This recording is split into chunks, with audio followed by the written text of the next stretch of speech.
Welcome to Tenor Tech, where I solve the problems you didn't even know you had. You begin by collecting the essentials and taking the first action. Open a workbook and create raw data, portfolio, and summary sheets. Next, import historical and current prices using Excel stocks or a CSV feed. Set updates to daily so numbers stay relevant.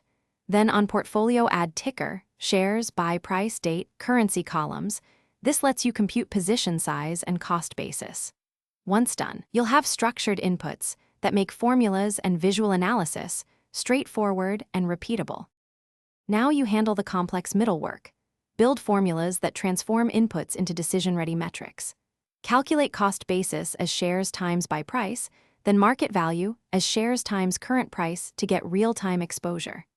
Next, derive P/L and P/L% so you can rank positions by performance. Use conditional formatting to highlight extremes. For price lookup, use XLOOKUP or index/match with IFRR to avoid breaks. Because formulas depend on clean inputs, make sure ranges are locked and named for safe copy. Finish by synthesizing results into a summary: total market value, cash, allocation percentages, and the top 5 movers. This guides rebalancing. Visualize with a portfolio value line chart and sector allocation bar so trends jump out. Then save a version copy and lock formulas.